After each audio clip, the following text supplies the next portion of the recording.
Kalau ada panjenengan, bapak-bapak, ibu-ibu disindir oleh tetangga mungkin, bapak ibu buat apa sekolahkan anaknya di pondok pesantren, mau jadi apa? Alhamdulillah, pondok pesantren telah mengeluarkan pemimpin-pemimpin bangsa. Bahkan salah satu pemimpin, guru kita Al-Maghfurlah Kiai Haji Abdurrahman Wahid, beliau memimpin republik dan beliau lahir dari pondok pesantren. Maka anak-anak kita, bapak-bapak, ibu-ibu yang sekarang sedang belajar di pondok pesantren, mereka adalah kader-kader bangsa yang terbaik.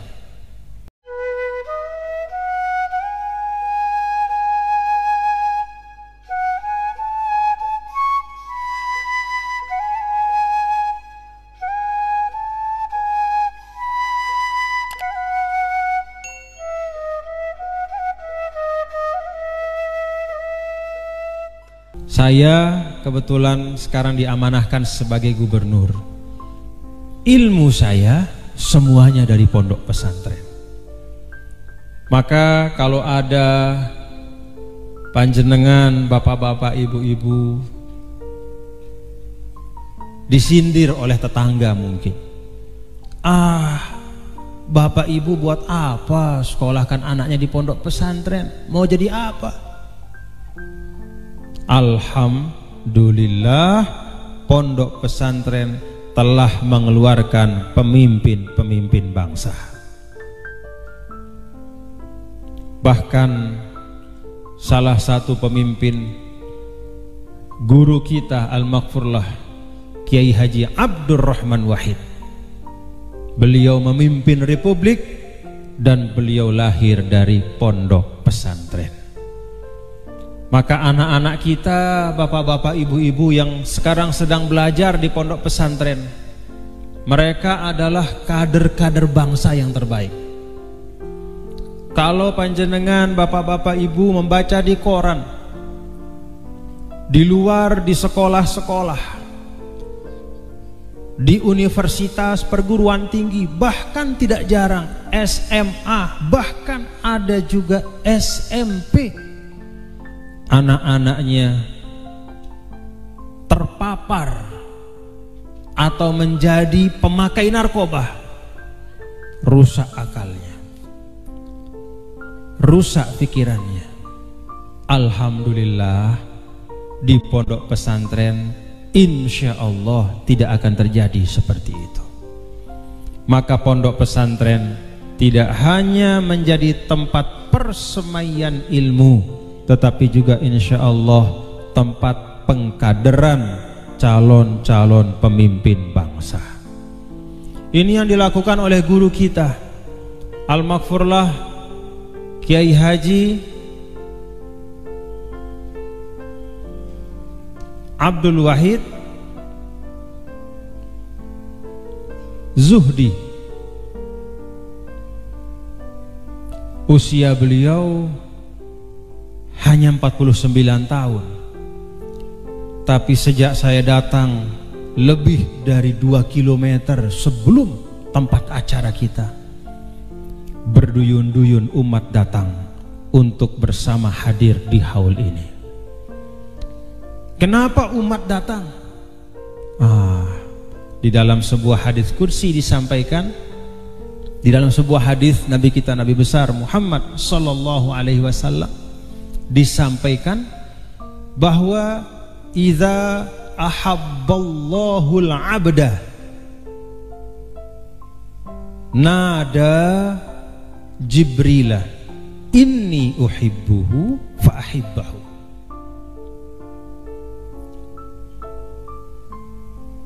Kalau Allah sayang sama seorang, Allah sayang sama beliau.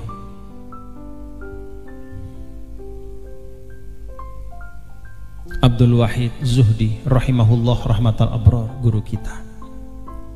Kalau Allah sayang, maka Allah memanggil Jibril, lalu mengatakan, Jibril, saya sayang dia, maka sayangi dia. Saya cinta sama hamba saya ini, cintai dia.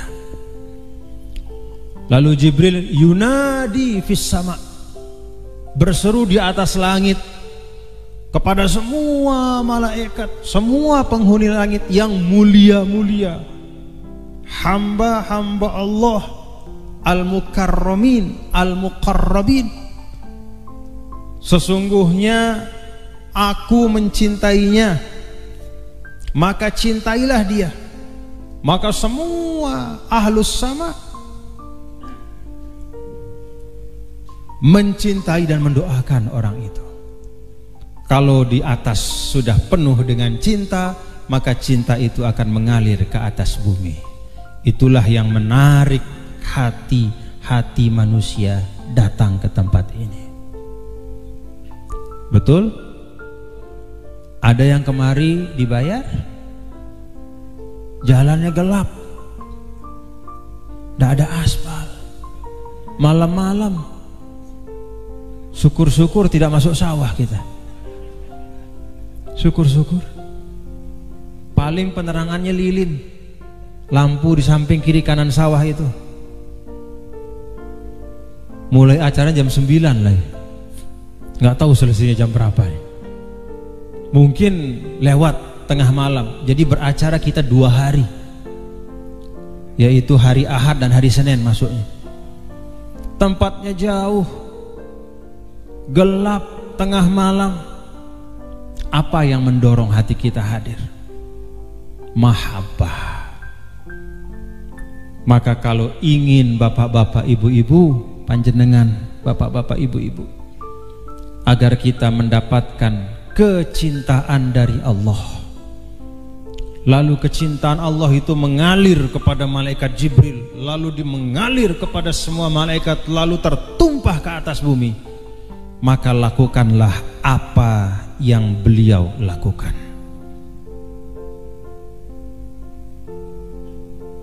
Apa yang beliau lakukan?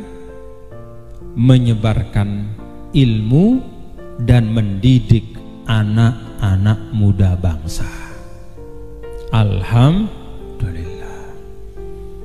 Nah, bapak-bapak dan ibu-ibu, hadirin dan hadirat sekalian, sebab-sebab inilah yang menjadikan saya datang ke tempat ini. Dan bagi kita yang hadir, tanpa kecuali saya sebagai seorang santri, mari, termasuk juga bapak-bapak ibu-ibu, mari kita ambil pelajaran dari kehidupan beliau. Ada orang umurnya 100 tahun, tetapi tidak pernah dihaulkan. Karena apa yang mau dihaulkan? Pagi sampai sore ngerokok terus. Nah, mohon maaf ya, bukan maksudnya tidak boleh merokok gitu, tapi ngerokok terus. Pagi sampai malam ngerokok terus, duduk di beruga. Beruga itu bahasa Jawanya apa ya, beruga? Beruga itu rumah-rumahan yang di depan gadung. Saung. Saung bahasa Sunda. Duduk di beruga dari pagi sampai sore, ngitungin ayam yang lewat di depan. Terus hari-hari, tak terasa rambut hitam jadi putih, tak terasa gigi yang lengkap tanggal satu-satu copot, tak terasa dari satu anak menjadi beberapa cucu, tapi tidak pernah kerja keumatan.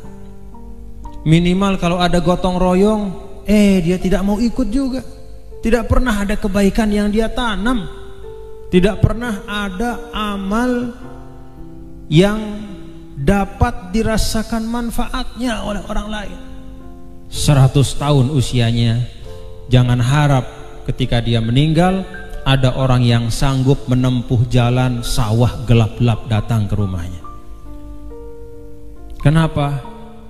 Karena amal kemanusiaannya, kerja keumatannya, amal-amal solehnya hampir-hampir tidak ada. Beliau 49 tahun Tapi Masya Allah, saya datang dari Lombok untuk beliau. Bapak-bapak sampean semua panjenengan juga datang dari tempat-tempat yang jauh. Dr. Mukhlis Hanafi ini, coba bangun Bapak Dr. Mukhlis. Ini beliau ini adalah lulusan Al-Azhar, tafsir, doktor, ketua Lajnah Pentasheh Al-Quran. Jadi kalau ada Quran yang dijual harus ada tanda tangan beliau sebagai pentashehnya. Kalau nggak ada tanda tangan beliau, jangan dibeli Al-Qurannya. Itu bisa-bisa surah Yasinnya 50 ayat.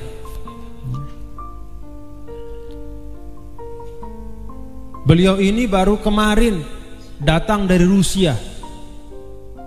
Semalam mendarat di Jakarta dari Rusia. Rusia itu terbang 27 jam. Dari sini Jakarta, kata beliau cerita tadi di pondoknya Gus Gofur ketika kami bermajelis, 27 jam pesawat. Ya Allah, kita ke Jeddah saja 9 jam. Lewat Moskow, Rusia itu. Vladimir Putin presidennya. Begitu mendarat, saya bicara sama beliau, yuk kita datang ke Grobogan. Kita hadir di Haul Ulama Besar. Usia muda ketika meninggal, tapi karyanya luar biasa untuk murid-muridnya dan untuk masyarakat. Berangkat dia pagi-pagi dari Jakarta, mendarat di Semarang, lalu kemudian gabung sama saya di Sarang, lalu kami bersama-sama datang ke Grobogan ini. Alhamdulillah, itulah cinta Allah. Tidak bisa dibuat-buat, ada dorongan. Mudah-mudahan bapak-bapak, ibu-ibu, pelajaran dari apa yang almarhum tinggalkan, ilmu. Apa yang beliau tinggalkan, amal-amal kemasyarakatan, sumbangsih nyata untuk masyarakat. Mari kita teruskan. Khususnya kepada keluarga, saya pesan bahwa kalau kata Rasul Shallallahu Alaihi Wasallam, salah satu tanda anak bakti pada orang tua adalah infadhu ahdihima, menunaikan cita-citanya yang belum tuntas. Sedang membangun, wafat, kita sebagai anak teruskan. Sedang berdakwah tapi dipanggil Allah, lanjutkan majelis dakwahnya. Itulah tanda anak yang berbakti. Kita yakin insya Allah keturunan beliau semuanya akan diberikan taufik, hidayah, ma'unah oleh Allah menjadi sebaik-baik penerus bagi sebaik-baik pendahulu.